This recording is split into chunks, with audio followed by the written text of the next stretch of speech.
Michael about bubbles, because Steve Sheedy's getting a lot of credit for getting bubbles in shape. How hard is it to get bubbles in shape?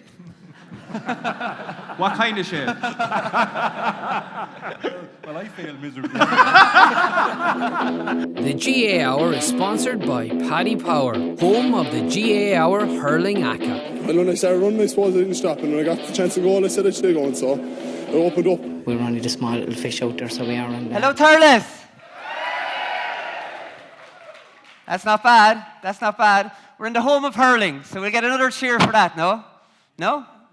Okay. Listen, we have a great show lined up. Our first panel is going to take a trip down memory lane to the trilogy, the most famous trilogy in the history of Munster hurling. Sorry for the premiere, you didn't win.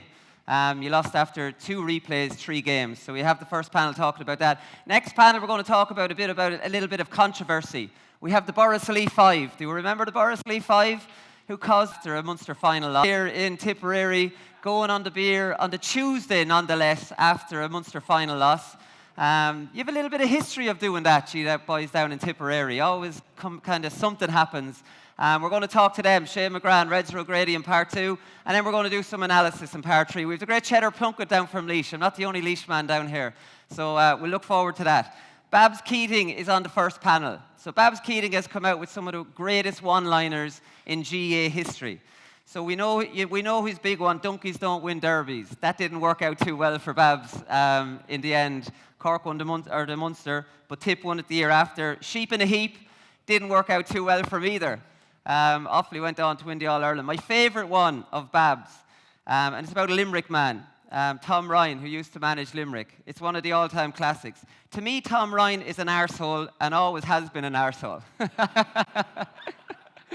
Okay, give it up for our first panel. Babbs Keating, Richie Bennis and Andrew O'Shaughnessy.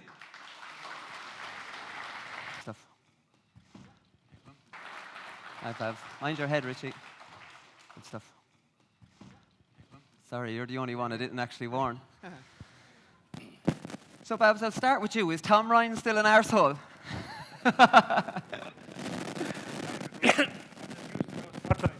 Yeah, no, this one's pretty blinding, all right. That's just to distract you from the crowd. But we want to talk about this match because it was unbelievable, lads. It was 3 games, 2 periods of extra time, about 4.5 hours of hurling, Babbs. Like, let's go back to the start. Like, you came in with Tip in 2006, a little bit like Richie, to steady the ship. You came in a right mess, Limerick were, when you joined in mid-season in 2005. So we just get a bit of a background of when you started with the 2 teams. I suppose it was the right time to come in when we were at a very low ebb. After meeting Clare below units in the playoff and beat us by a massive score. And the following Monday or Tuesday, I was helping out a brother of mine. He lived at Limerick's house, and I got a phone call from this individual, PJ Gannan. Would I be interested in the Limerick job? He'd be a ball hopper, no? And I, of course, said I would if the money was right. So he said, would you? I wouldn't see him stuck. So it started from there. I got a phone call that evening from the chairman. Would I take it in the meantime to finish out the year? I said I would. Yeah. You came in the middle of a huge drought for Tipperary, Babbs. It was like only 5 years since they won in All-Ireland. Yeah, well, look, I was there for 8 years, from 86 to 93. Yeah. And I came back reluctantly. Obviously, one of my mistakes, Colm, but the county chairman at the time, Donald Shannon, man, they put pressure on me to come back. I was retired from the job, only just, so I was at a free hand. But with the advantage of hindsight, I should have stuck to my guns, I think. Well, listen, you never would have been involved in this trilogy, I suppose. And then you came up senior, and I don't even know the result didn't work out. Andrew, so you won 2 All-Irelands under 21, and then you came up senior, and I don't think you won a match for the first 4 years, was it? Not a championship match, a few challenge matches, but no. This was leading into this 07, so there was it 6 years Limerick went without winning a Munster championship? It was kind of weird because it was before you got the second chance in Munster, so it was literally, if you go on to win your first Munster championship, you're gone back into the qualifiers, which is not a Munster championship, but it seems easy now, but it's extremely hard to win a match in Munster, and at that time we were just extremely unfortunate. I don't know, do we believe that we could actually beat like the Tip or Cork Waterford at the time were very strong. But it all comes down to just having a bit of self-belief, and we got it, fortunately, 0-7 for that match anyway. So the first match didn't start too well, Richie. You were, what was it? You were a man down, and I think you were 4 points down after 21 minutes. So we were Johnny Carroll scored a great goal, left for forward, and we ended up a man short. Damien Real. And got to know Owen Kelly. So we came in at half time. I think we took 6 points in at half time, and of course there was a small bit of a lull in the dressing room. This was the man that was first to speak. He said to see, let's stop feeling sorry for ourselves. Typical Limerick, making excuses. We're going to be beat today again. He said, leave excuses in the dressing room. Let's get out and give the best half-forward hurling we'll ever give. And in fairness, we did. Yeah, you definitely did. What were you saying at half-time, Babbs? Because you were looking more comfortable at that stage. You had a man up. I mean, in the game played my minor All Ireland 59 years ago, and I never heard too much excitement in a dressing room at half-time down the years, and I don't believe in it. As I said, it worked for Richie that day, but at the end of the day, we had our excuses. Maybe one or two things went against us, but at the end of the day, if you're not prepared and ready to face what's actually going to happen. You heard excitement in the Limerick dressing room from next door, did you? No, we'd be too far apart. We'd be too far away. No, that wouldn't apply. The Gaelic grounds. No, and wouldn't worry us. Like, look, the business we were in, like, is a very selfish business. Richie looks after his own troops. We look after ours, and different strokes for different blokes in a way, Colm. Like, you know what I mean? There's some players you could say something to. There's some players you'd only upset if you said it to them. Yeah. So that's been my experience down the years, and certainly the dressing room that I was in the early years, in the early 60s, with some of the greatest players that ever played. There was no talk when you just get out and do the job. We'd our training done up in the field, and even Paddy Leahy, who is to me one of the old-time greats. All of you say on All Ireland Day, get out, lads, and do the job. You have the work put in. That's all we said. Yeah. And for that first game, the big talking point was Owen Kelly was taken off the freeze. What was going on with that? Owen Kelly wasn't on the freeze. That was a big talking point in that first game. No, look, in relation to the decisions that they were made based on what was happening in training, actually. We'd have gone through every aspect and every requirement for the weeks leading up to the match. So, like, everybody in the field knew, or if they were listening, should be expected to know. I know when I was wearing number 10 or 11 or 12 in the early years, I knew what my job was, and everybody around me knew. Like, I go back to the old days. The amount of work that we put in as individuals was unbelievable. Like, when John Donoghue poked out the ball on the team that I played, everybody in the field knew what was going. And that was the same way right throughout the field. And the discipline that we imposed on ourselves. I remember the very first big game I played with Tipperary in 1964 league final. We beat Wexford 5-13 to 1-4. And we had 2 wides. And nobody mentioned the 5-13 when we got back to train. We wanted to know where the 2 wides come from. That was the kind of perfection that squad had. Yeah. But as individuals, they were outstanding. You can go back to every one of them. Yeah, no, and fair enough. The second game, Richie, whatever was said at halftime in the first game, what was said at halftime in the second game? Because the second game looked like it was completely gone. That was 10 points down at one point there. It looked bad for us in the second game. Yeah. But as Andrew will verify, I think to the fittest team that had left Limerick that played for Limerick for about 7 or 8 years. We had a great trainer on Dave Moriarty. He might be the easiest man to manage, but he was a great trainer. Right. And at half time, it didn't look good. But I think Gary spoke at half time and what he said was, they played Tipperary back in 1996, and they were 10 points down inside the Gaelic grounds, and we actually brought it back through scoring points without even scoring a goal. Right. And that was more or less the flow of his speech at half time, and it registered, and it worked. Yeah. Do you put much stock into halftime speeches, Andrew? Like, I mean, it sounds to me like you remember these fairly vividly. Well, I remember mine because I don't talk at halftime because I'm naturally a quiet person, so it's rare enough because you're in dressing rooms and invariably you know yourself, the same people talk all the time and you don't listen, you go, oh, jeez, he's talking again, but... Lifted, lads. Yeah, when you hear a different voice, you say, oh, jeez, what's he talking for? Well, I like to think so anyway. But, like, there's only so much you can say at halftime because there's nothing you can do to change. It's just talking to get the people's attitude right.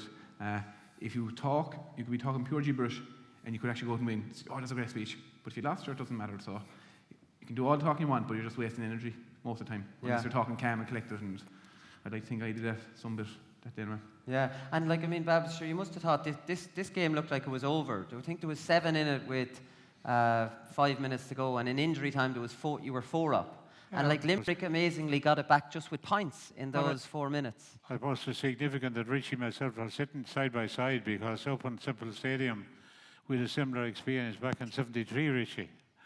The older people here in the audience will remember it when a controversial 70.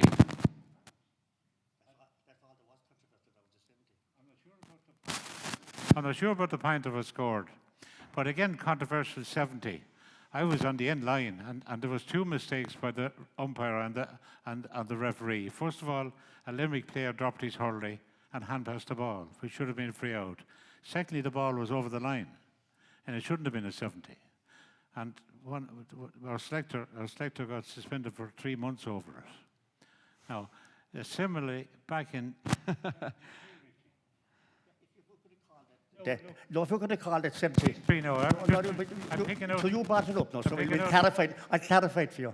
That 70, it was going wide, but the goalie made an attempt to block it, and in his blocking, he blocked it out over the line for a 70. Yeah, but the goalie will tell you a different story. The goalie will tell you a different story insofar as he'll tell you the ball was over the line, and in an attempt to hit it out in a hurry.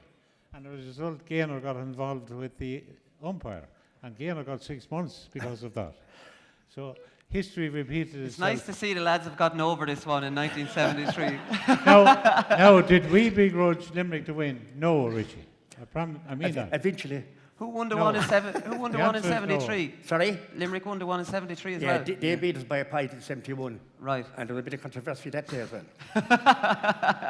And can I qualify that, Richie, by saying that Limerick team deserved an All-Ireland. So that Limerick team was a great team, and I still contend that you had a better team in 71 than you had in 73. I agree there. I'd reversed in 73. I'd say you were nearly the better team in 73. Yeah, you were playing tremendous hurling in 71. Yeah. But that Limerick team deserved an All-Ireland or more. And can I just say, Colm, to be very wrong of me and all hurling people, because when Andrew got the serious illness a couple of years ago, we genuinely, Andrew, we were concerned for you. And it's great to see you here tonight in the form you're in. I mean that. Because whether we're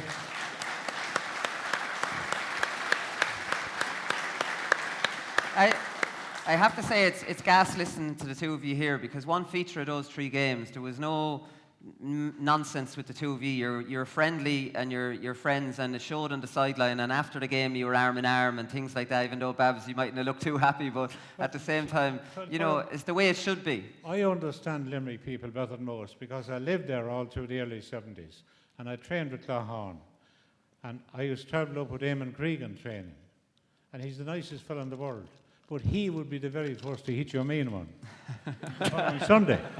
Isn't that right, Richie? And he'd do to you playing with Claghorn if you were playing the well. Yeah. That's the way it does. But when the game was over, it was over. And if I rang Cregan for anything, or if I rang Richie for some favour, it would be granted. Yeah. And I mean that. Yeah, no, that's the way it should be. Talk us through the last 4 minutes then, Andrew, because there was the Ollie Moran show, and then you got what I'm sure Babbs will say was a soft enough free. You could say you were charging. Well, no, it was a free. I'm only joking. So for the normal time? Yeah, normal time.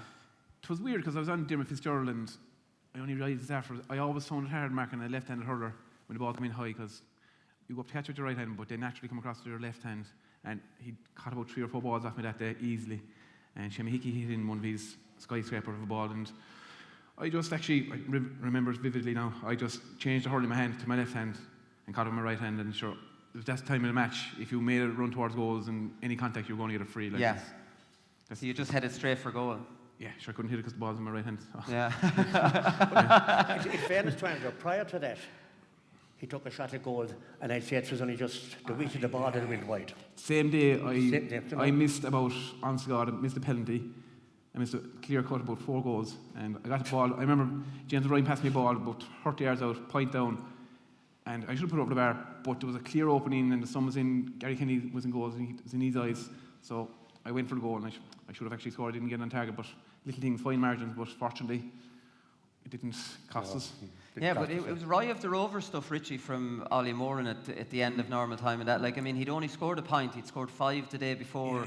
You're expecting it from him. And when do you want your leaders to stand up? And Jesus, it was incredible from him. He always did, actually, because he was always a backman prior to we taking over. And we decided to make a centre forward of him because as a backman, he wasn't the man marker. He was a great hurler. Yeah. So I moved him up centre forward, and he was a hit from the word goal. But that day, he caught a great ball. There was about 3 or 4 Tipperary fellas hanging off him. And he caught a great ball, and he laid it out to Pat Tobin, who scored a great goal. That was the one that turned the whole thing. Right. And he did the same against the second match. He caught it and passed it to Mike Fitz. Got the Mike goal, Fitz, so yeah, same thing. Right. And Brendan Cummins was dropped for that game, Babbs. Brendan Cummins was the big talking point for that. And I think I was reading a quote. I was talking to you on my old job on Off the Ball, and you were saying that he wasn't following the puck-out instructions that you'd given him. Well, I certainly don't like discussing decisions that we made.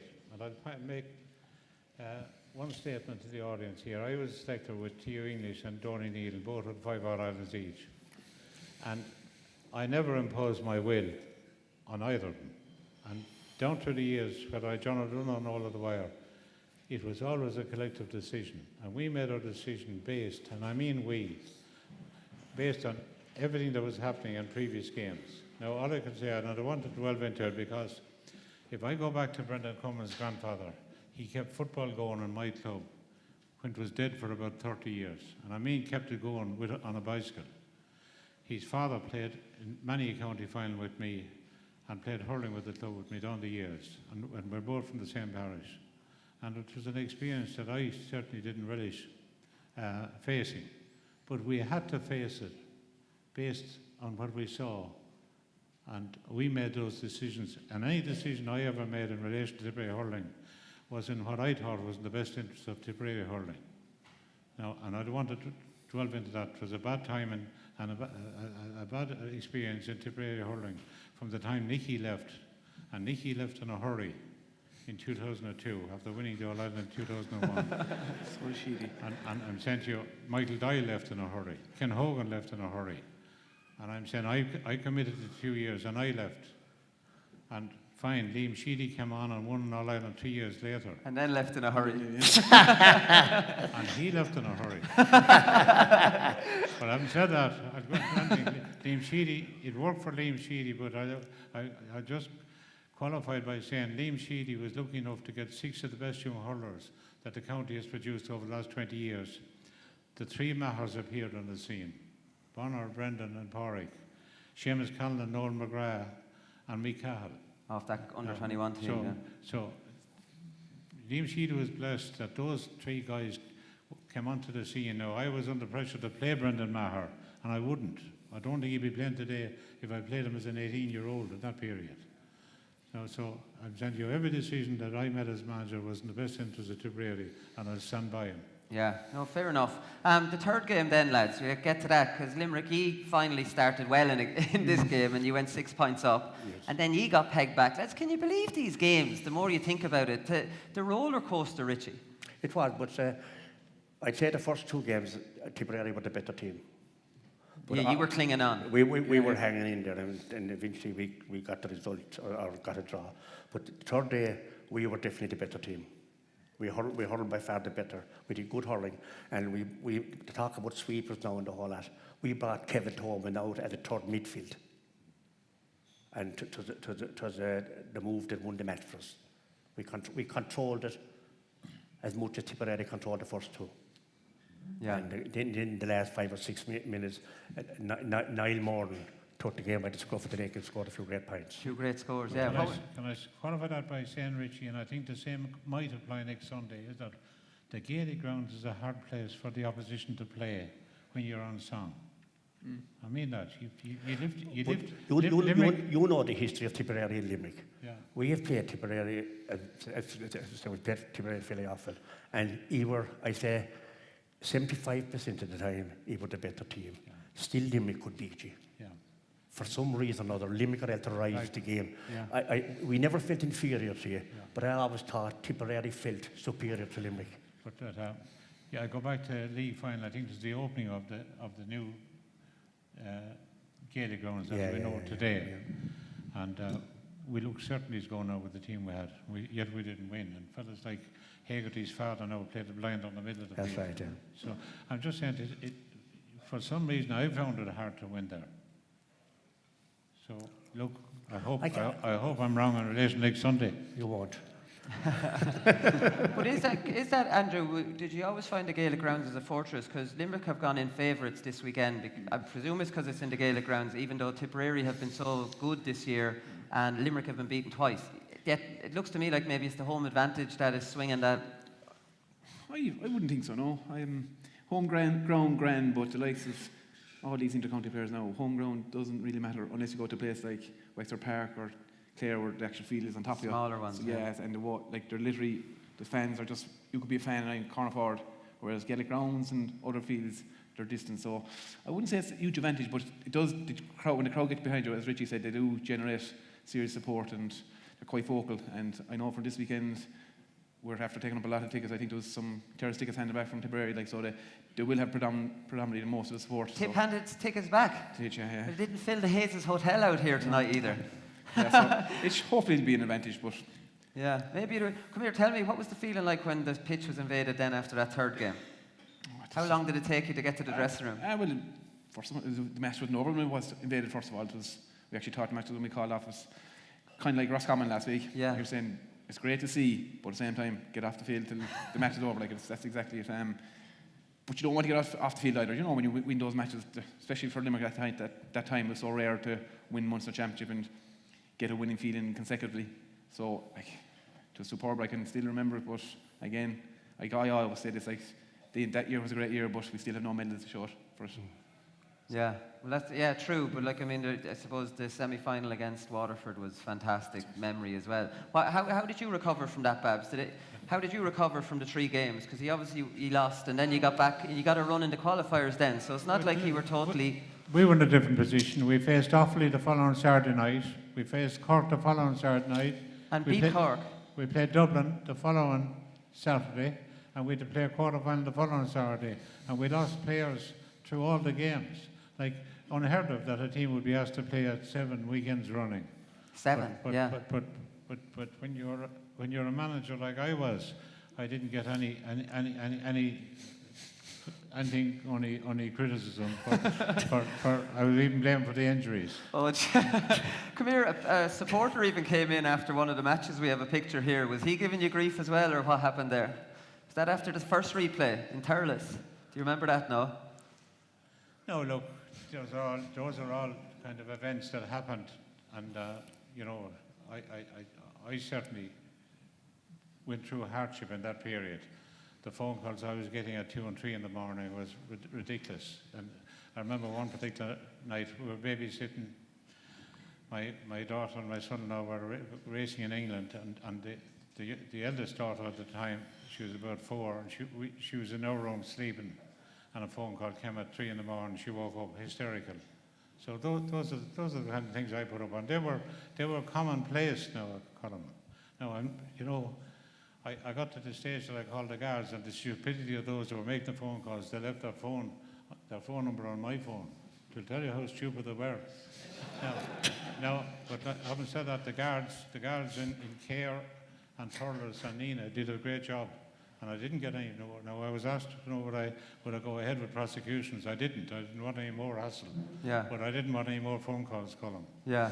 So I can tell you, it wasn't enjoyable being manager of Tipperary in those days. And it's a funny one why you're even getting, or it wasn't enjoyable, because you almost beat Cork, who were All-Ireland champions, in that Munster final in 06. Then, even after losing that great run, you were able to go on a run yourself, so you lifted them after that. You know, like, I mean, this wasn't a horrific time for Tipperary hurling on the field. Oh, but look, you got gobshites every place. We had 99% of the Tipperary support are the best in the world, and I know that. When I got the job back in '86 and Michael Lowry was chairman, this county was broke, Colm. And I mean broke. Tommy Babbs was county secretary, and he said to me, Babbs, he said, you're now manager of the hurling team, but we don't have a shilling to buy a hurling ball. And I was the very first countrywide to start the supporters club. And the success and the money that brought in was unbelievable. So, look, as I said, I know the strength of Tipperary hurling, and I know the generosity of Tipperary supporters, but there's always a few. Yeah, and football too. Yeah. Yeah, you're a good footballer in your day as well. Richie, how did you had the same problem then? Obviously, Babbs had to lift his crowd, his team, after losing, but you had to pull yours back out of the clouds, I'm sure, after those 3 games. Yeah, and we were playing Waterford the following Sunday in the Munster final. The following Sunday? And Waterford were the farm team actually that time. Yeah. And I think we missed 2 goals in the very first 5 minutes. Yeah, Barry Foley and Brian Begley. 2 goals that normally they would score. I'm not blaming them because that happens. But they beat us by 10 points. But we were only 4 points down, and about 10 minutes ago, and Matt Foley got injured, blood sub. And while we were making the change, they scored the goal. Dan Shannon scored the goal. So there was 7 points in it. Well, we lost that match. But then we were on the way home on the bus. The draw was made. And no disrespect to Clare, but Clare wasn't great at the time. We drew Clare in the quarter-final, and that was the match that got us back on track. And we knew we'd be meeting Waterford in the semi-final. Yeah. And we were very well prepared for Waterford. You were great that day. I remember. I like Limerick, but I had a huge draw for Waterford back then. I was sick watching that game altogether, the late goal. And then you were interviewed afterwards. He says, we scored 5 goals and Dan the man scored none. I'm still hearing that. But Richie, that period, Kilkenny were unbeatable in my opinion. If we met anybody else in 2007 in the All-Ireland final, we'd have won it. Because Kilkenny were the best team I ever see hurling. Prior to that, Tipperary were in the 60s. But Kilkenny were the best team I see hurling. And that was their peak at that time, and they were wasn't at their very best. Yeah. And they got the start that we needed. And even taking that, we brought it back to 5 points just before half-time. Yeah. And you lost your hurling, whether it was... Pulled out of my hand. Well, we won. Pulled out of your hand. And there was only 5 points in it, and to definitely been a goal. Yeah. But ifs and buts never win anything. No, true. Shops, just to finish up with this, I'd say you'd like to play in this current Limerick team. You'll be getting some tasty diagonal balls in as a corner. Just because they're intelligent. Like, there's no rocket science. The defenders get the ball, they deliver it in as opposed to just clear it. Like, they use it very well, don't they? Yeah, you mentioned Mark Foley, like, so ball, I crick my neck getting the ball off him because he just skies it. Crowd roar, oh, great stuff, but it's just invariably cleared out. But like the likes of Dick Hannon, he just ping ball 10 yards, 20 yards, 80 yards. He just passes the ball in, and people are raving about Graham and Aaron, but it's nearly impossible to defend if the ball coming in is as good as that is, because the ball's been hit into space and then... Even my favourite... Yeah. I'd love to play with it, but... What do you think of this modern hurling, Babbs? Because I remember even my favourite players back in the early noughties, Tommy Walsh, Ken McGrath, they were just clearing it down the field, and that hurling doesn't work really now. Yeah, the unfortunate thing about Waterford, when they were really going well now, Tony Brown, Ken McGrath, Paul Flynn, Big Dan, for some reason, the 4 top players never played well the same day. And I think that they won on All-Ireland. I remember the day that Paul Flynn scored 113 in the All-Ireland semi-final. They were beaten by a point or 2. Yeah. And Ken McGrath had one of his worst games in the colours.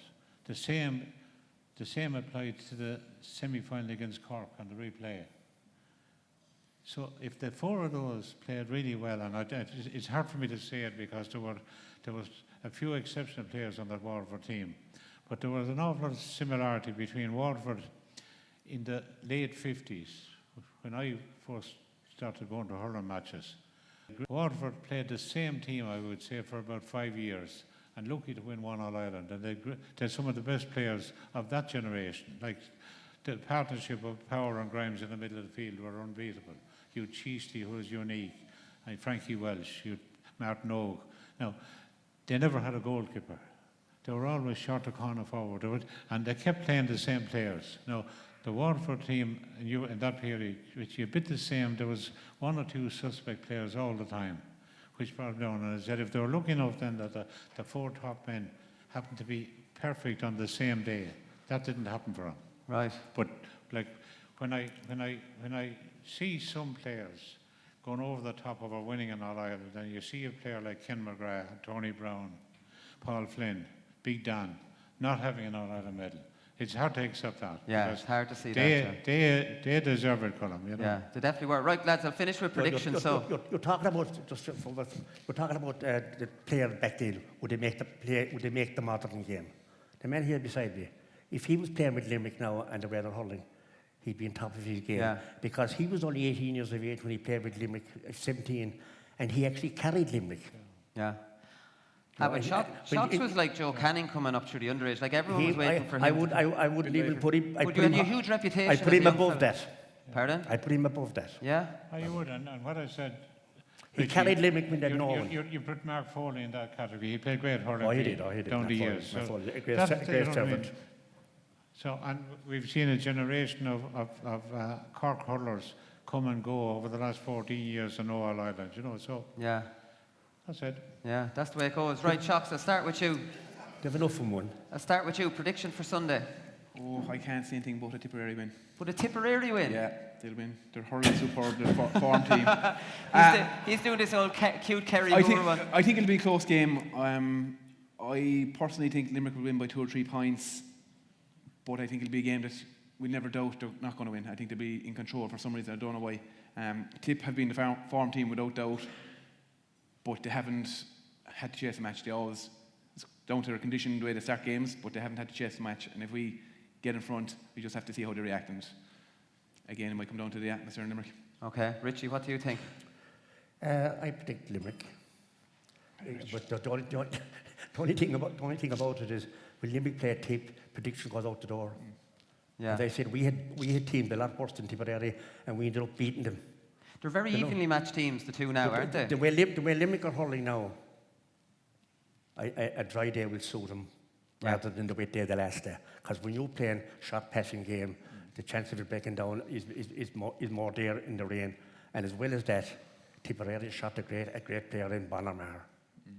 He's the man that make them tick in my eyes. He's a great work rate, and he's able to score. He's a 100% hurler. He is. So we'll go 2 Limericks, Babbs.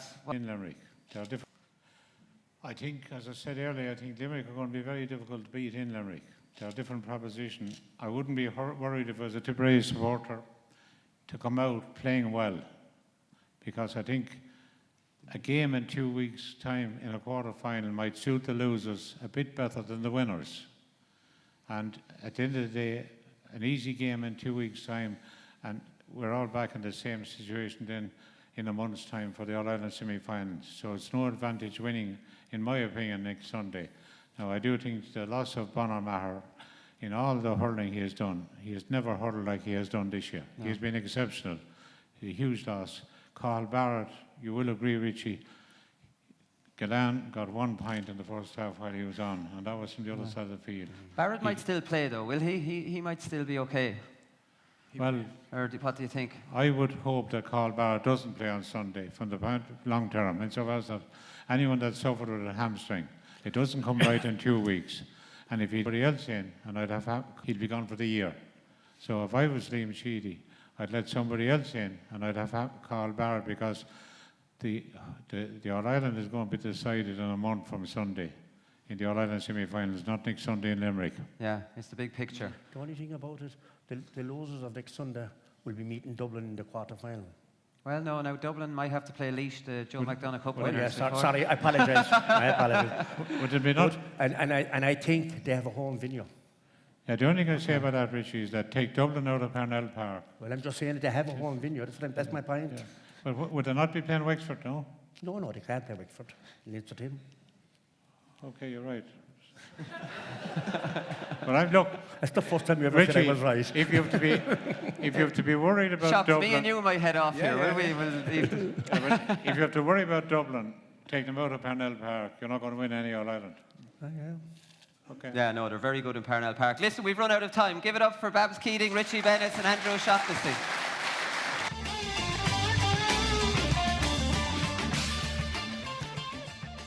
Welcome back, Thurles.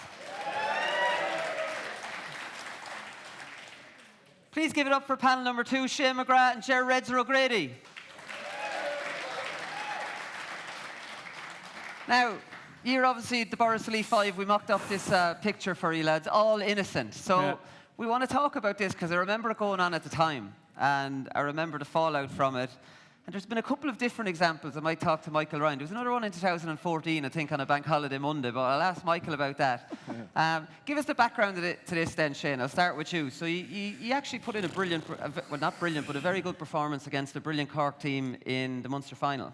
Yeah, just going by the photo there, I remember John O'Brien said to me that I was the only midfielder playing inter-county senior that looked like I could play the primary game on the same day.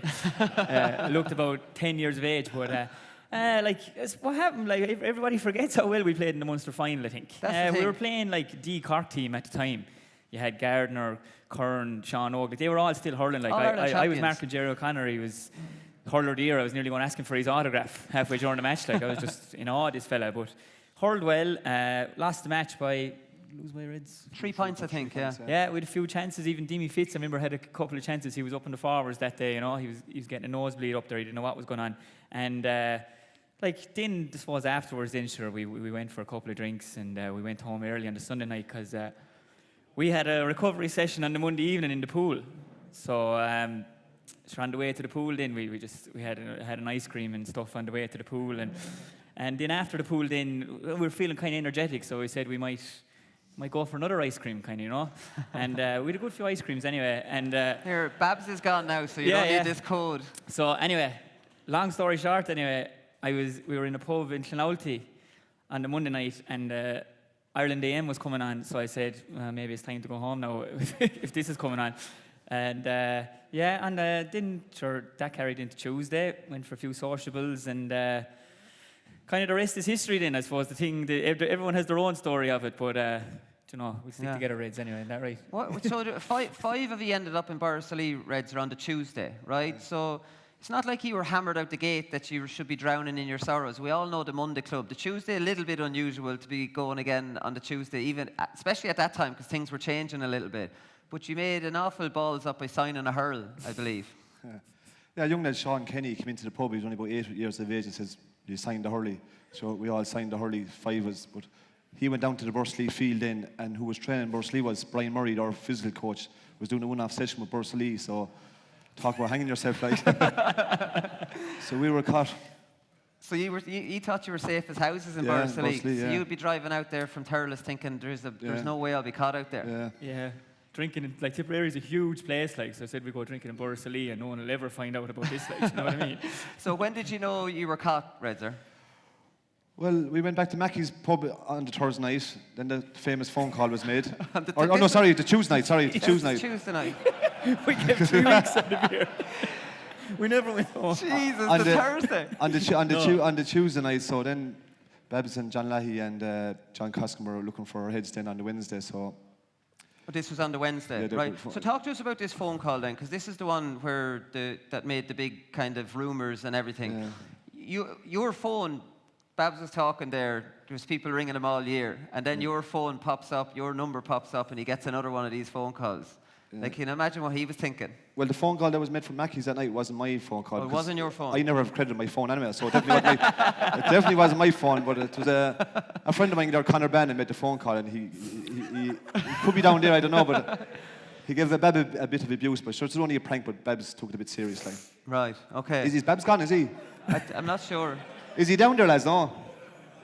I think he's gone. But, like, I mean, abuse as in, like, I mean, just light-hearted stuff? Light-hearted stuff, yeah. Right. And so then, like, I mean, is that what sealed your fate then, the prank phone call? Well, I was the captain. The boys, they probably thought I was leading the lads astray. I got a phone call on the Thursday night to come up to the Anna Hotel to have a meeting with John Leahy, Babbs Keating and John Coskin. So going up, I knew I wasn't going up to to say I'm playing well or I'm doing a good captain. So I knew I was in trouble from going up along, but I went in and I got attacked above in the room and told I'm no longer a Tipperary captain. Right. So who was it the county board chairman doing most of the talking in there? Pardon? Was it the county board chairman doing John Coskin was there, John Leahy and Babbs Keating. Babbs Keating doesn't drink, John Costin doesn't drink, and John Leahy is a reformed alcoholic, so I was in trouble before I even went up there.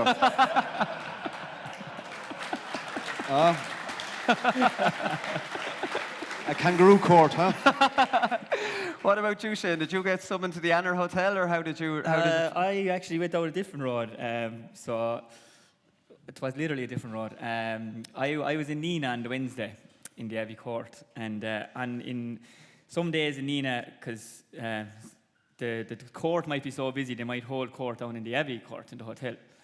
So I walked in and you're like, and I'm only a young lad, and next thing go into the room, and like Reds are now, there's 5 or 6 lads, behind the table. It was like an interview. You wouldn't do a harder interview for a job, like, no matter how hard you tried. And next thing, 2 guards arrived into the room.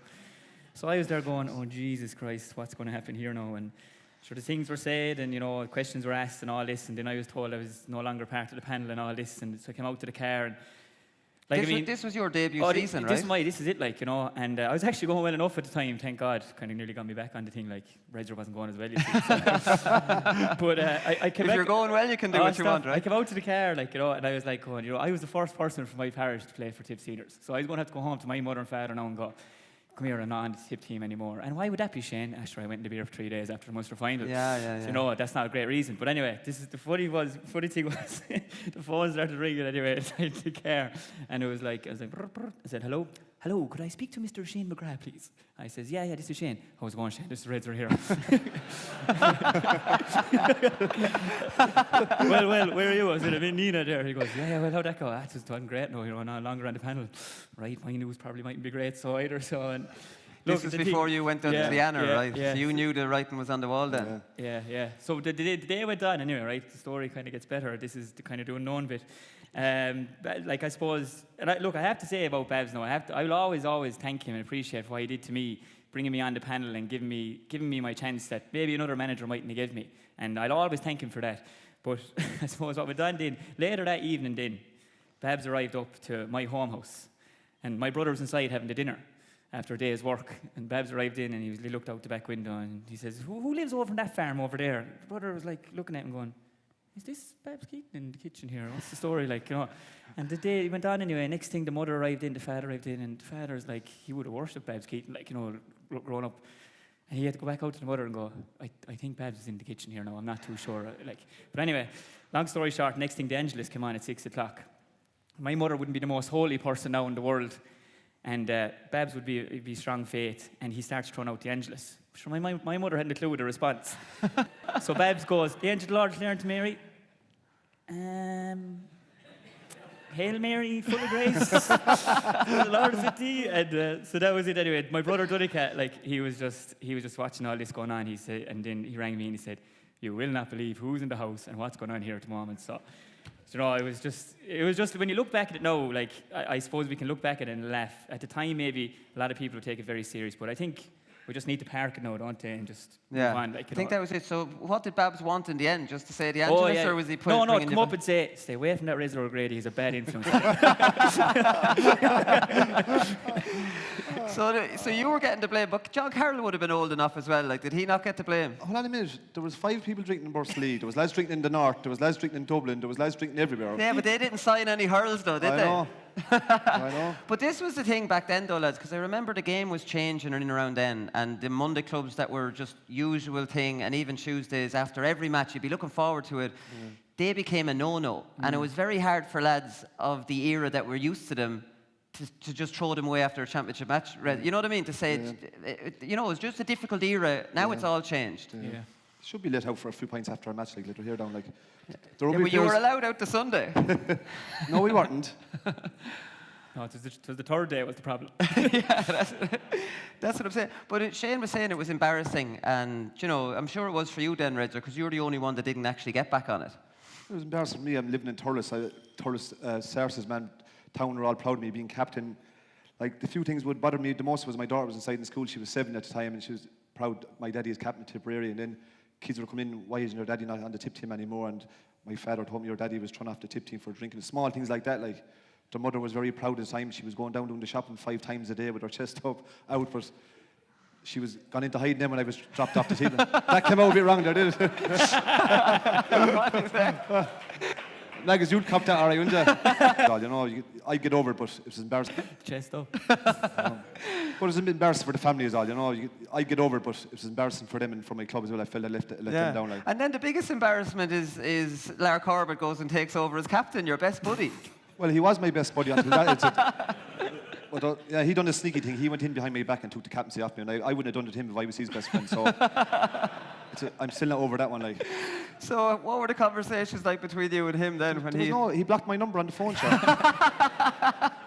But I was never as happy in my life. They got beaten the next match. I was delighted.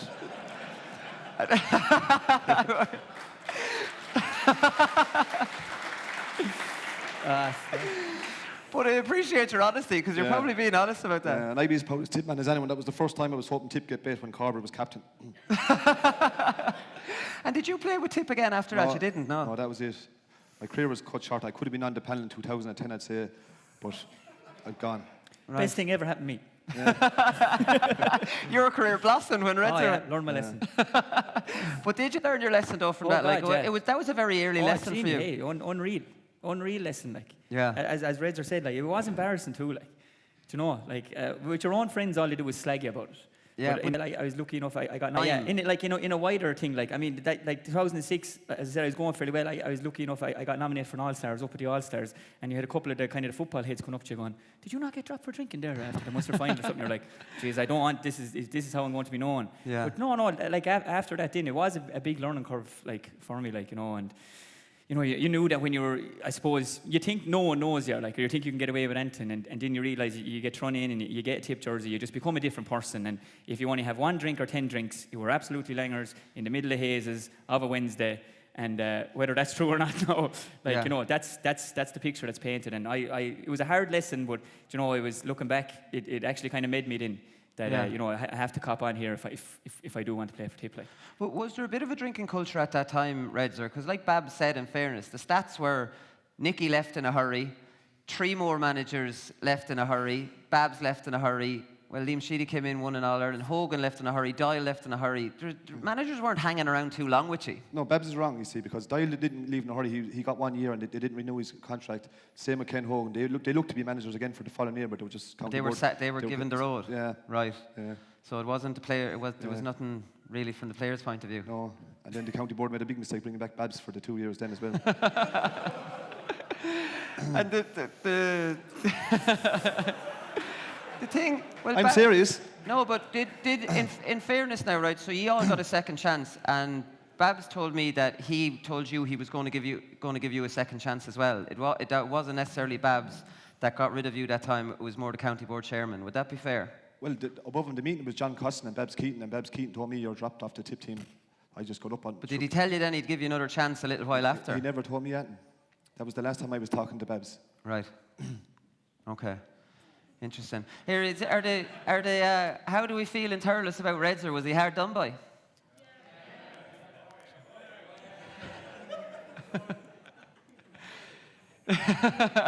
Wasn't very loud, Redzer. Listen, before I let you go, we'll get predictions for Sunday, because I'm going to ask everybody for these. How do you see this going, Shane? I'll start with you.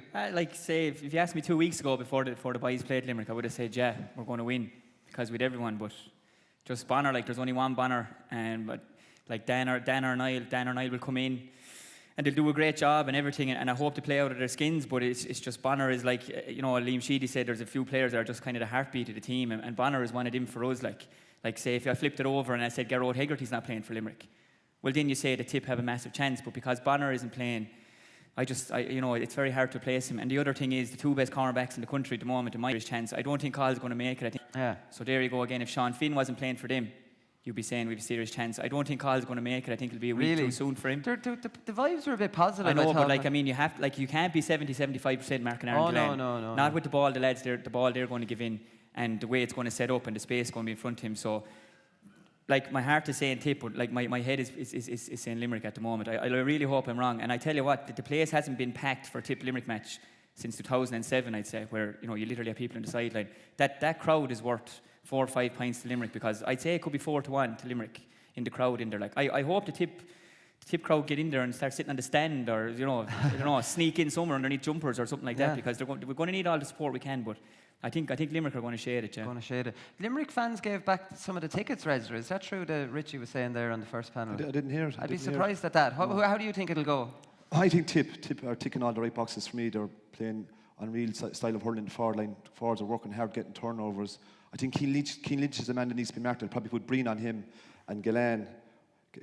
If we stop the two boys and our lads hurling the way we're hurling, like they got bit twice. They're thinking about themselves now, and we're winning all our games. So it's hard to beat the same team 2 weeks in it. It is, yeah. It's hard to know what the way the matches are going to be. Like they'll probably put Kyle Hayes on Paddy because he did such a job in him last year in the Gaelic grounds, and like the matchups will be crazy. You'll have 18 people there in between the two 45s, and you'll just have 3v3 then kind of mayhem. Yeah, it'll be mayhem. That's the way all games are going. It mightn't be a great game that everyone's expecting. But tactically, whoever wins it, I think that could tip it in the favour. Like, yeah. All right, great stuff, lads. Give it up for panel number 2, Ger Reds O'Grady and Shane McGrath.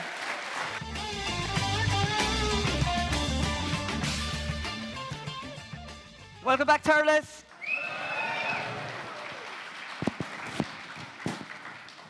Please give it up for panel number 3, Michael Ryan, Cheddar Plunkett and Lar Corbett. Now, there's only one place to start, Lar. You have the open floor now. Redzer had his piece.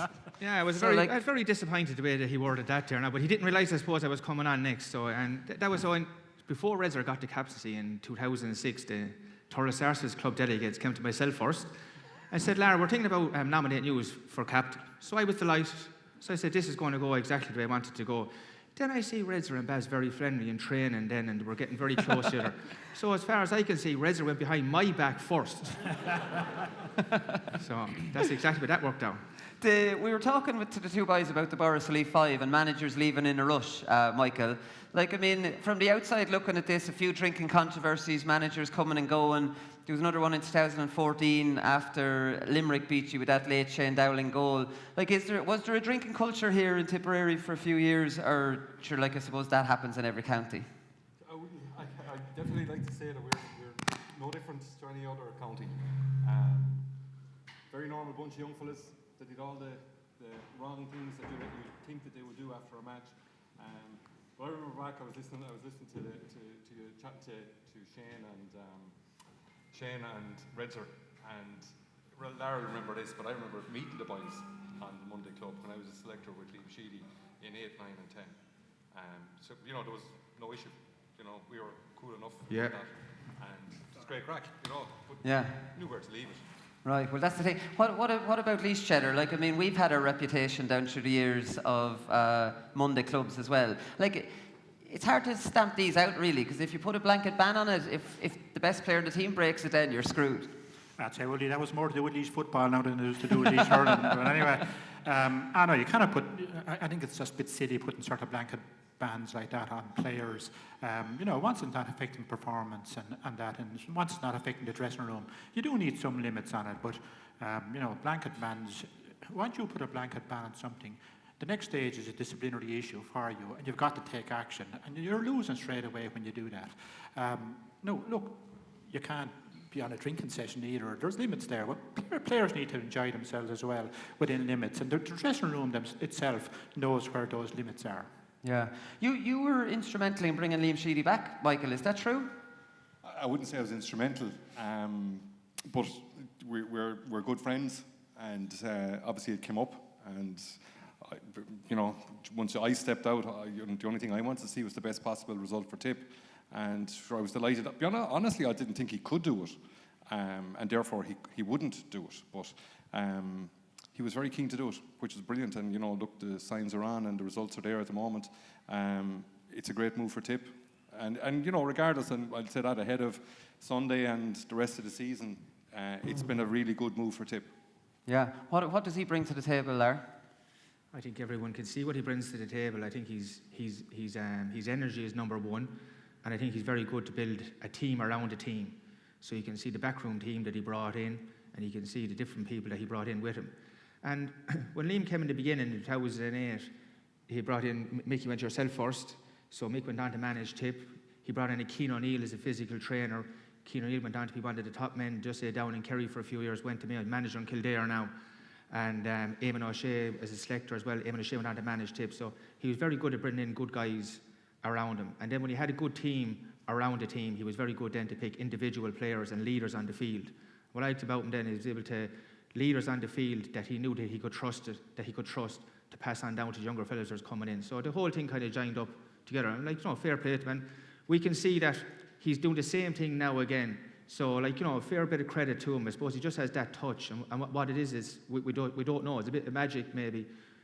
He commands respect, I'd say. And he gets respect. And I suppose even bring back Eamon O'Shea this time around, you're on a winner straight away, because all the stories about Eamon O'Shea were all positive stories about how he dealt with players as individuals and how he was able to get people thinking outside of the box. So the young guys that never met Eamon O'Shea are on a winner, so they're going to believe every word that he's saying, which is true, the words are true, but it's good to come into a good start like that, that's for sure. Just now that Lara mentions it, is getting your backroom team right, Cheddar, one of the most difficult things as a manager? You're nothing no matter how good you are unless you have good fellas with you, I presume. Yeah, no, absolutely, Willie. Look, it's the same in any walk of life. How do you find them? How do you research them? Look, you should know that. That's why you're being chosen as a manager in a county like Tipperary. You should know that. And you should know the key people here. And it's not necessarily just knowing them. It's knowing that they fit together as a group, as a management team, first of all. And it's knowing that they're able to deliver what you want out of the team. So we could be looking at a coach that, his philosophy may be long ball game. Well, there's no point in bringing a coach like that into the current Limerick team, or I'd probably even say into the current Tipperary team.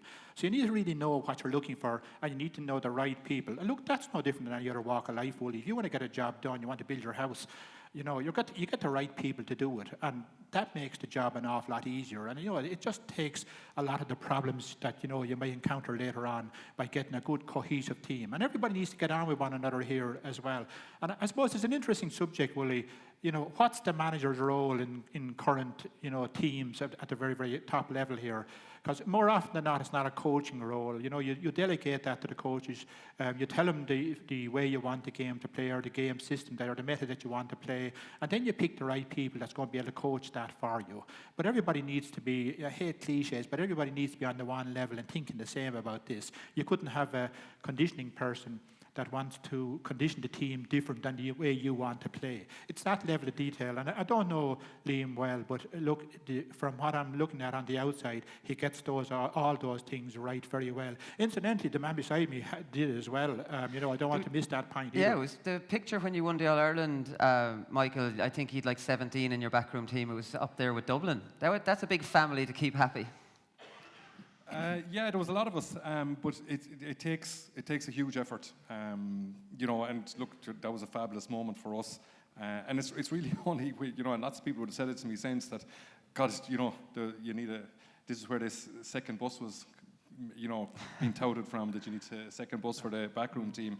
But look, that's what it takes to run a machine that is something like Tip or any of the successful counties that are, at the business end of the championships or winning championships. It is a big machine, and it needs a lot of moving parts, and it won't work without it. It just won't. But the Monday must be crazy for you then, because you're in work, right? You're getting all your analysis back. You're getting all your different kind of reports back from all your backroom team. How are you finding time to get through that? And then you might have a debrief meeting on the Monday or a Tuesday, and you have to be on top of everything, and you're still a manager. It is getting to the point nearly with inter-county managers that it might need to be full-time, no? I'd hope not, genuinely. But, I think that's the reason for the big backroom teams that, and Lara's touched on it there, you delegate out that work, and you trust the people around you that you're getting back the information in the way you want it. You don't want all this information coming at you and you're the one trying to decipher it.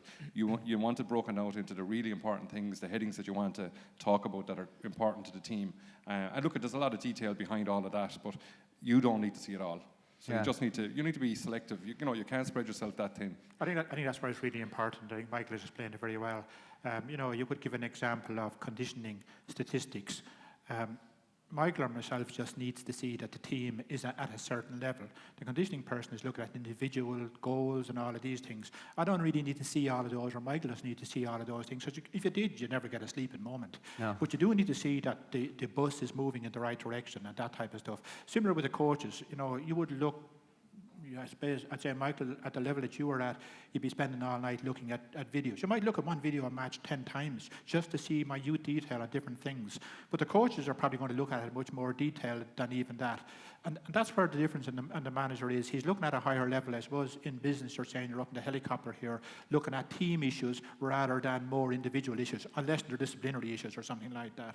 But I would imagine, Michael, that at the level that you are at, it's just incredible detail, a huge amount of time committed to it, and very energy sapping, I would imagine, on you, going to an All-Ireland, the level of detail you have to prepare the team to. And you can just think of that for a minute for Sunday in terms of the game plans that Limerick and Tipperary are going to have to bring on the field, and the amount of detail, the pre-planning and that you have to do, and then communicate that to the team. It's massive. Yeah, it's not easy. We'll talk about the game here, Lar. Limerick could lose 3 times this weekend and still be in the All-Ireland. Yeah, and I think the GAA, when they're putting this thing together, they knew this was a high possibility, and as the years go on, this is going to be a possibility year in, year out, and a lot of it is to do with the revenue. You see there 2 weeks ago, you tipping Limerick and Thurles. It didn't, I won't say a no mean anything match, but 2 teams are still in it. You have 40,000 in Thurles. So what they're doing is that this is a commercial business now, is that these matches are going to come every year. You're going to end up playing twice every year, or you could end up like Limerick losing 3 times.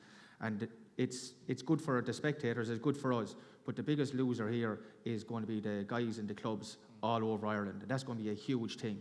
So I just take my own club, Thurles Starces, here at the minute. We played a match, I think, 2.5 months ago. We probably won't play for another 2.5 months. So really what this GAA are doing at the minute is they're setting guys up to go to America for the summer. But for us as normal supporters now, we're getting to see Tipperary on a regular basis. We can't have both, so they're after picking one. So the inter-county is going to win. And the games are enjoyable, but that's just a divide, and the divide's going to get bigger. Yeah, maybe we'll. In the last game, Michael, it's a weird one. Tipperary won the game, but arguably Limerick would have come out of Thurles happier. Is that fair? With the few players they rested, they've the next game at home, for factors like that. Yeah, it's an interesting one because we were in no doubt. We were after winning 3 for 3. This was game 4, coming up against the All-Ireland champions. There's always something to be had by winning. There's nothing to be gained by losing. That's a fundamental belief of mine. However, when the 2 teams were destined to compete in a Munster final 2 weeks later, then you get a question mark and you're saying, well, who benefited most and who's got an edge now? And being honest, I don't think, while Tip won the match, I don't think there was any loser per se, because the real match is Sunday. Well, that's the thing. And the whole shadow box and everyone's talking about, Limerick did shadow box though, because they rested their 3 maybe most influential players. Would that be fair? Well, look at that's been a comment that's been around. Did John Kiley decide strategically to try out a couple of players? He's got a very strong panel. He's well entitled to do it. None of the guys that he picked were slouches by any means. Is he a wiser man about his panel? Yes, he is. Did it benefit the players? Look, he put all of them on the pitch that were able to go on the pitch, with the exception of Declan Hannon was injured, and Gerard Hegarty didn't go on. But he put on Cian Lynch came on. Graham Mulcahy, Graham Mulcahy went on. Darragh Donovan went on. These are top players. So they did go on the pitch. He wasn't trying to lose the match, but it's a dangerous game. I just think on that there is when they don't play your best team, you don't tell the team we're going out to lose, but it's a psychological thing that happens around the dressing room, and everyone has this, well, they're not taking this 100% serious. We're not putting out our best team. Psychologically, the rest of the players say, right, so this is not the be and all. They don't maybe want this because they're not putting out the best team that they think at the minute. As Mick is saying, is 100%, is that he wants to learn about his team, but it gives a little soft edge to the Limerick team themselves. So the real game is Sunday. Yeah, I tell her, I would agree with that, except all through the league he has done this. He's changed players. He's brought in Paddy O'Loughlin, he's brought in Peter Casey, he's brought in different players, William O'Donoghue in the middle of the field. And I'd say he probably was thinking a little bit ahead, for matches like this. Just wanted to see, in terms of of matchups and that type of stuff. So he's done it all through the league, and the players that were coming in were serious players as well. Even if you take Shane coming in there, well, he was giving him his chance, and if Shane had really excelled that day, it would have been difficult to keep him off, I think, for the Munster final, I think. But it's a statement to leave off Lynch, Hegarty, Mulcahy, three Player of the Year practically nominations. That's telling you now that I'm shadow boxing. No, I think what's critical about those three players is they're central to the way Limerick play. True, and Keane Lynch in the middle of the field, he processes an awful lot of ball through him. He's very accurate in his distribution. An awful lot of scores come off of what he does. And not having him there, he certainly was one that would miss, and he certainly will play on Sunday. And the same with Gerard Hegarty in terms of tracking up and down that side as well. So I think he learned a little bit. He probably wanted to look at Paddy O'Loughlin as well on the other side. Has he the tackling ability and the quickness to be able to defend? Everybody knows about his distribution and that. I think that'll be very, very interesting on Sunday. What Limerick team starts and what way will they play? Well, do you know the way that they started, kind of Shane Dowling? He would have felt hard done by for a few games, and even last year.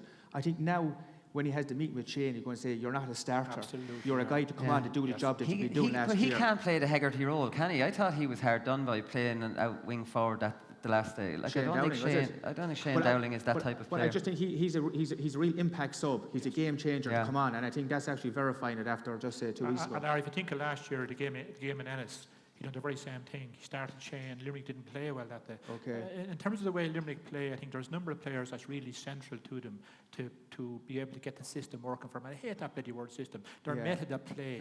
There's a couple of players that are really central to that. And Shane in that particular role probably doesn't work. But he certainly works as an impact player. He certainly works. What about the weather, Mick? Because John Kiley said afterwards how he analysed the game was that Tipperary put huge pressure on our passing game, and it was a wet day, and we know obviously hurling be the same as football. It's poxy. They give it to each other when they're being marked. When balls were going astray, whereas on a dry day they might stick. Yeah, and I think the forecast is for rain on Sunday. Oh, is there a forecast? Well, you're doing rain dances here in Tip, I'd say. Well, look, I think obviously anybody that's ever picked up a hurley understands it's so much more difficult to play with a wet ball, and keep your balance and control your first touch. But the best players can do it. So, that kind of does kill that argument. Best players play when ordinary players can't play.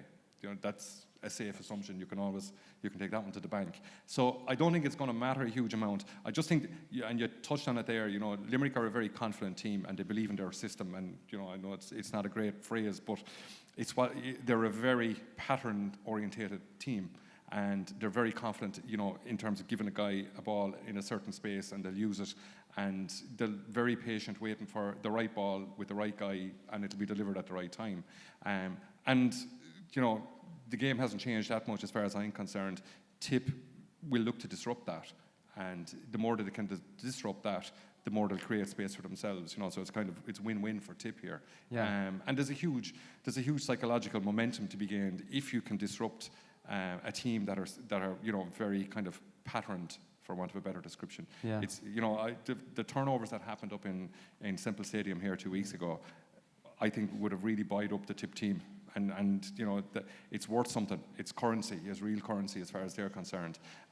So I think that the swing factors on Sunday coming will be who's going to win those hooks and blocks, and we've been talking about hooks and blocks for 30 years, and longer. But they've a greater emphasis these days because the turnovers go over the bar at the other end. Then you create something big, and it could be a green flag, and that's gold if you can do that. I'd say, Cheddar, it's even easier to hook and block now because there's so many bodies. You can be hooking and blocking lads that you're not even marking. The middle third is swamped with bodies. No disrespect to the more senior hurlers here in the audience, but they probably are technically more gifted now at doing it anyway. They simply practiced it an awful lot more. And I agree with Michael on this. I think it's going to be really interesting. I think from a coach or from a manager's point of view, the way both teams set up. And I do agree the disruption is going to be key on Sunday. To both sides, I would say, Michael. I think both teams play a little differently. I do agree with you. Limerick play more structured. Their creation of space is more structured in the way they set up. I think Eamon's philosophy is a little bit different. He leaves it up to the players' decision to be able to create their own space in the forward line and that. But nonetheless, They rotate Tip, don't they? Would that be Eamon O'Shea's kind of thing? They do, would but and look, I'm not going to. I'd ask Lara and I'd ask Michael to explain this an awful lot better than me. But here's what I see on the outside: that the players will create the space themselves for the ball to be put into, and that may be very on the outside of them. Whereas Limerick do that a little bit more with the method of play and the mobility of their team. One or the other makes no difference. You're going to have, as a defender, is going to have to defend that space. Your body position, even on that's going to be really, really important. And that's what I would be looking at on Sunday to start the game in particular. Because Michael is right. You cannot allow the opposition, either Limerick or Tipperary, to get a toehold in this game because it might be hard to shift them. So I think the tackling from the forwards and the defence on both teams will be crucial in the first 15 minutes, and it might dictate the form of the teams. So you might see, I've seen Paddy O'Loughlin hurling with Limerick wing back in Fitzgibbon this year, very, very accurate passer of the ball, but he mightn't be as strong a defender or tackler as Dan Morrissey. So you could see a Dan Morrissey starting, and when the game opens up for the second half, when Limerick want to spin the ball around the place a little bit more, they might make some changes like that. But I think it's going to be a very, very interesting start to the game. And I'm interested, Michael, in what you said. If it is, I'm not too sure if you were slagging that it's going to be raining on Sunday, but if it's going to be a warm day on Sunday, that's going to be a real variable here. I think there's going to be two variables that's going to be hard to put your finger on. One of them is going to be Paddy refereeing the game. I know the man well. He refereed a lot of games at the Joe McDonagh stage, and now he's moved up to the top level. I think it could be his first really, really big game. I think in the first 15 minutes there'll be a lot of big hits going in here and a lot of really heavy tackles going in. And how will he handle that? Well, look, that's the issue. Is he going to trust himself to hold control of this game after 15 minutes, or is he going to issue cards earlier on? Because if he does, is he card happy or? Well, he's not generally speaking, and he's not generally speaking. But look, this is a massive game. I mean, he'll have two managers in his ear from one side, and he's lucky enough he won't have Davy in his ear on the other side. But look, that's the pressure he will be under, and he'll say to himself, "This is a big game. Do I want to control this earlier on by issuing cards?" And I hope he doesn't. I don't think he will. But the knock-on point of that is that I think Limerick have stronger players to come in. So you may have somebody in a yellow card, and Michael, you've got to consider at that stage, is this player going to get another yellow here for me, and is that going to be a problem for me, particularly if it's already in the game. So, with Banner gone, have Limerick stronger talent to come in? And the other issue is the warm day. This is high energy hurling from both teams. If you're into a really, really tackling game, your defensive play, even as a forward and as a back, is high energy draining. And, substitutions, tactical substitutions will be crucial in this game. And at the minute, I probably think that maybe Limerick have a little bit more strength and depth than that all over the field, backs and forwards and midfield, maybe than Tip have. Yeah. What do you think the main changes with Tip are this year under Sheedy? Like, is Noel McGrath to midfield, Brendan Maher wing back, although he would have played wing back before, probably under you, Mick, as well. Like, keeping the three Mars together was even a bit of a surprise, considering people might have thought they lacked pace. Yeah, see, I suppose what a lot of people forget is just Limerick, the first round of the championship down in Limerick last year, when Mick was manager, Mick was without Shamey, he was out Brendan and Bonner Maher, right? You said boys weren't, they were missing a lot, they were only back a week, Mick, is that right? So, they're the three key players, up as far as 2 weeks ago, that you're kind of looking to, so the backbone of it. So what has changed? So you had those three back. Bonner is injured again. So that's what you have. That's what you have back, and then you have Bubbles back playing well, and then you have Cottle back. So we'll just say the panel is back together. You have the players that you want on the field. So you have a chance then. Then what you have then is you have the tip forwards. At the minute, the tip forwards seem to be working the hardest. Like when I see Shamey Callan running 80 yards again, Waterford up here in the stadium to get a hook on the goalie for the ball to go out for a sideline. Ronan Maher actually put it over the bar sideline for 80 yards. When I see that, then you say, right, so these guys are tuned in. But Shamey then is setting a standard. So as the guy said already, that standard is set when you see the turnovers last day against Limerick. I think the forwards got something like 16 turnovers that's creating into scores. But those turnovers are stopping the Limerick half backline giving in unbelievable ball into Aaron Gillan and Graham Mulcahy. It's stopping that supply. That's what the boys are doing, but that is attitude as regards either you want to work or you don't want to work. So the boys are putting in the hooks and the blocks. When I was there a lot of time, we spoke about it, but we mightn't have done it. The boys are actually doing it now, and that's what's working for them.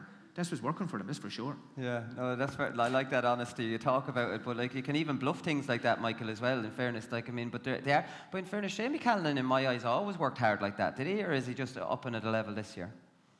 I think, and Lara's touched on it, I think when you're a younger player, you don't probably grab the importance of those hooks and blocks to the overall team. And when you get, I think when you get that level of maturity and you're in there 4 and 5 years, and particularly if you haven't had success, because of course youngsters take success for granted. If you talk to any successful minor team, they expect to win. They expect to win at 21, and if they win at 21, they certainly expect to win at senior, and it's a brilliant thing.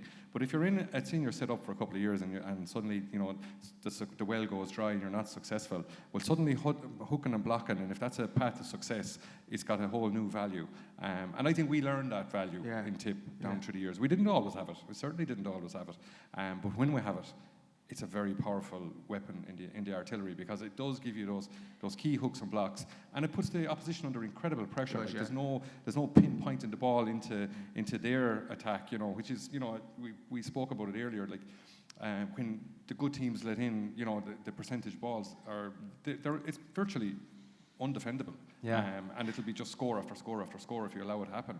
So you've got to stop it at source. And look, it's certainly not. We didn't coin the phrase. I think Tom Ryan, or was it Richie Bennett, got credited with this total hurling.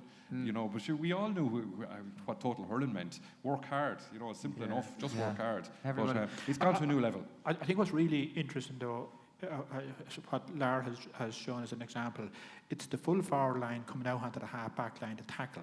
And that's crucial if you were playing defensive wing forwards, because now you have free backs. And, Limerick will have a bit of a problem, I think, in this on Sunday, particularly if they play Casey, Mulcahy and Gillan inside. To treat them, that don't tackle back the field. And if their wingmen are stepping back the field, you've 3 Mars on their own here to ping passes around the place. You're dependent on your full forward and to sprint out 30 yards more than you normally would to get in that tackle. And I'm not so sure. There's going to be really interesting subplots going on around the field. The last day 2 Mars followed and Paddy obviously didn't follow. Was that the way it worked the last day, Lar? Yeah, Paddy sits back. And really he's brilliant at that. And he's kind of doing it. And I think it's a bit extra protection for James Barry as well. And I think if James Barry is inside full back and just say the full forward is there, if he knows Paddy's there to pick up the breaking ball, James is actually going to the ball with a little bit more ease, because if there is a mistake, Paddy Mary is here to help you out a bit. At least he's there in your vision, so it is a good safety net. But I think the key battles is going to be on Sunday is that if this turns into a shootout and you give the ball in a short bit of space, the likes of Shamey, the likes of Bubbles, the likes of Jason Ford, these guys are the best shooters in the business. And I think if it comes into a shootout, they'll no one in Ireland beat Tip, but it's the work rate how they follow it up. But you give them lads a small bit of space that they've been doing all year, they'll put the ball over the bar. Yeah. Talk to me, Michael, about Bubbles, because Liam Sheedy's getting a lot of credit for getting Bubbles in shape. How hard is it to get Bubbles in shape? What kind of shape? Well, I failed miserably.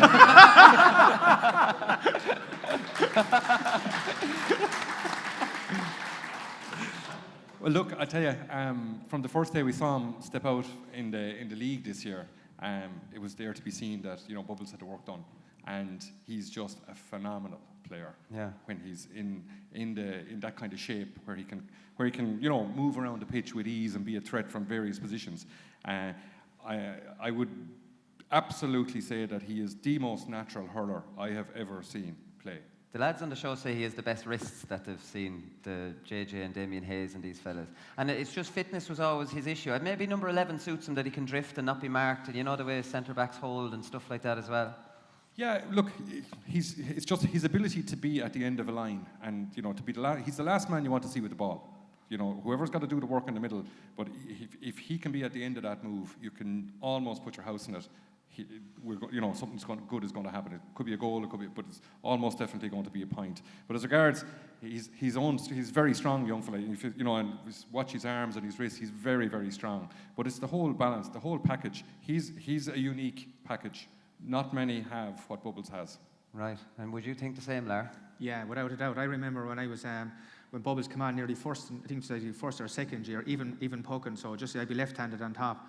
And he'd puck away, he'd change around to left hand on top, and then he'd change around to right hand on top. Anyway at all, it didn't make a difference. And he was as natural either left hand on top or right hand on top, and I've never seen anyone do that before to change the way that they hurl. Right. Even just like poking Ronnie away. O'Sullivan in the snooker. Yeah, just unbelievable stuff. Like, you know, just touches just unreal. That's interesting because I saw Zane Keenan training with Laois one night, and he trained completely with his left hand, and the following night he trained completely with his right hand. And nobody would have known unless you wouldn't have known by his hurling. Yeah. So I don't know. I thought I didn't know anybody else. So there's two people I know can do that. Yeah. It's interesting, Lara, what you're saying. It's interesting what Michael's saying about Bubbles. Because I don't think he goes as deep as Noel was when he was with G. Michael, but you still can't leave him out there. Bubble seems to go to the two wings, doesn't He he? does a little bit, and I think that's a problem. Declan Hannon doesn't like to go out there, and you can't send him out there anyway. So Limerick have a bit of a problem here. How are they going to fix that? And I think the other thing about Bubbles is because of his fitness now, he's able to make that run from out there and connect on the end of the ball coming into the D. And you know, you're in serious trouble, as you say, Michael, if he's getting that ball at speed coming to your goal, because something serious is going to happen to you. So Limerick have a bit of a problem that they need to fix, I think, with Bubbles there. And, you know, assuming he'll play it to form. Yeah. So just finish up with you, Michael. So maybe they're the changes. Like Noel McGrath, you don't think you ever played him in midfield, did you? Like, I mean, it looks like such a master stroke now, but it's not too far away from the deep centre forward. It's just midfielders don't really mark each other, and you seem to be able to get maybe on a lot more ball. Yeah, look, it's really suited Noel this year. You know, we often did it down through the years, you know, that Noel would take up that really deep position from 11 or from 10 or 12, and he effectively was your de facto third midfielder. But giving him the jersey this year just seems to have really suited him, and he's playing brilliant hurling back there. And he's doing it on both sides, on top of hitting in great ball to the forwards and using the ball as intelligently as he always does. It's the work he's doing at the back. You know, he was putting in some great tackles, even back in the full back line. So his awareness, his game awareness is no news to any of us that have watched Noel over the last number of years, but it's just brilliant to see, you know, him in such form at this point in time. You know, but look, let's not get ahead of ourselves. You know, the round robin is over. We're looking at a Munster final on Sunday. There's a whole other arm to this championship about to lift off after next Sunday. So you know, there's a lot of hurling yet to be played. Would you mind Markham, Michael? Noel McGrath? Yeah, oh, in his current role? Well, somebody should. Yeah. I would think so. Yeah. And the reason I'm asking that is it's unlikely that Keane Lynch will play on him on Sunday, if that's the case. Yeah, no, I couldn't see them going head to head. No. I'd imagine Willie O'Donoghue or some. There are two playmakers for either team, but if you were to ask me, I think Noel McGrath is more important. And I think it'd be nice to see them go head to head. Yeah, but I think the game is after speeding up to a quicker thinker. Noel McGrath's thought process. Noel was always a very quick thinker, and he was always a quicker thinker than how the game was being played in front of him. But the way the game is changing now, the goalie is picking out Noel, the half-backs are picking out Noel, because they know when you're going long, you're hitting it into a seventh defender and a spare man. That day is gone now. Noel is actually setting up like a quarterback. Everything is coming through him. But he's actually seeing it quicker than is actually happening. And what he's doing then, he's actually waiting for the forwards to make the run. Noel has it, he's actually waiting for the forwards, and they actually see Noel. But then Noel has it in his locker to go for the score for 90 yards. True. So the game is suiting Noel now. Before, it was more a long ball in.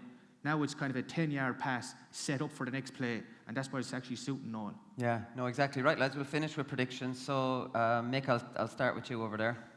Yeah, I without shadow of doubt, want Tip to win this, and my heart wants Tip to win this. I see it as being really 50-50. I think we're a little bit weaker than we'd like. I think Bonner's a huge loss to us. I think Cahill most likely won't be risked, nor should he be risked if he's not 100%. So I think it's advantage Limerick now, being honest. I still think we can win it, and I'd love to see it happen, but I wouldn't be shocked if Limerick turn us over on Sunday.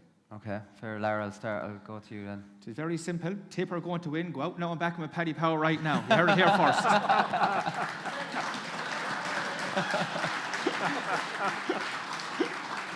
There's my Paddy Power mention done for me. Cheddar, we leave the cast and vote for you there.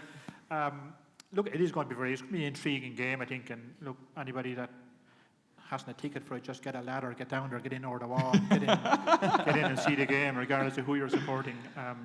Unfortunately, I'll be up in Croke Park at a Leinster final. I'd love to see in both games. Look, you asked the question. I think if Cahill Barr's not playing, that'll be a big loss to Tip, Michael. I do agree with that. Yeah. That quickness, and particularly if James Barry is playing full back. The first four balls that went into James and Seamus Flanagan the last day in Thurles, They went out to the side. It's the typical ball that Limerick play in between the cornerback and the wing back out to the sideline.